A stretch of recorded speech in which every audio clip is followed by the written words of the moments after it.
कर्म करो, फल की चिंता मत करो। आपका नियंत्रण केवल आपके प्रयासों पर है, परिणाम पर नहीं।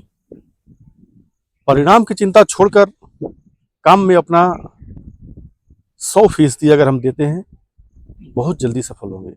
नियंत्रित मन आपका सबसे बड़ा मित्र है और अनियंत्रित मन सबसे बड़ा शत्रु है। ध्यान भटकाने वाली चीजों से दूर रहकर अपने लक्ष्य पर ध्यान केंद्रित करें। भगवान ये भी कहते हैं कि कठिन से कठिन लक्ष्य को भी बार बार अभ्यास करने से सफलता हासिल किया जा सकता है। असफलता के डर को छोड़ें और लगातार प्रयास करते रहें। समभाव बनाए रखना बहुत जरूरी है। सुख दुख, लाभ और हानि, जय पराजय एक समान रहें सब में। सफलता में अहंकार से बचें और असफलता में कभी हताशा ना हो। परिवर्तन को स्वीकार करना ही संसार का नियम है। इसलिए बोला जाता है परिवर्तन ही संसार का नियम है। पुरानी बातों से चिपके रहने के बजाय समय के साथ खुद को बदले और आगे बढ़े।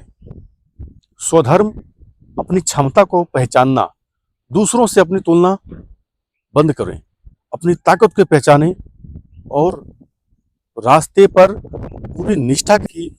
संदेह करने वालों का हमेशा विनाश होता है। अपनी क्षमताओं, अपने निर्णय और अपने लक्ष्य पर कभी संदेह न करें।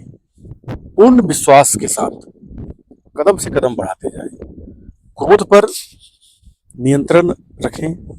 क्रोध से क्या होता है? भ्रम पैदा होता है। भ्रम से बुद्धि का नाश होता है और जब बुद्धि का नाश हो जाता है तो व्यक्ति का पतन निश्चित है। कठिन परिस्थितियों में भी शांत बने रहें। जल्दीबाजी या गुस्से में लिया गया निर्णय हमेशा नुकसान पहुंचाता है। जैसे जैसे इंसान पुराने वस्त्र को बदलकर नए वस्त्र पहनता है, वैसे ही आत्मा शरीर को बदलती है। परिस्थितियों के बदलने या खो जाने के डर से नहीं, जीवन में कुछ भी अस्थायी नहीं है। इसलिए निडर होकर आगे बढ़ें। सच्चा ज्ञान और शक्ति वही है जो इंसान को विनम्र बनाए रखता है। अहंकार व्यक्ति को और व्यक्ति के सोचने की क्षमता को समाप्त कर देता है। सीखने की ललक हमेशा बनाए रखें। अपनी साथ चले। नियत और विचार हमेशा शुद्ध रखें। भगवान श्री कृष्ण कहते हैं कि इंसान जैसा सोचता है वैसा ही बन जाता है।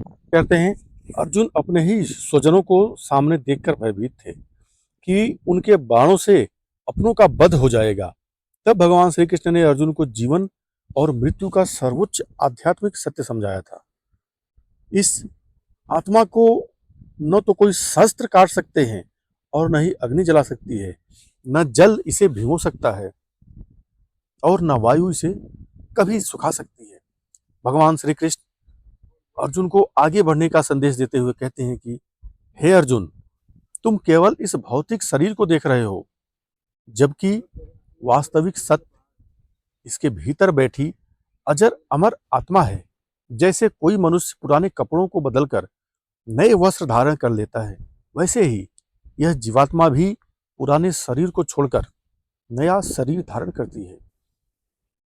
प्रभु श्री कृष्ण कहते हैं कि ज्ञानी पुरुष न तो जीवन जीने के लिए शोक करता है और न ही मृत्यु के लिए।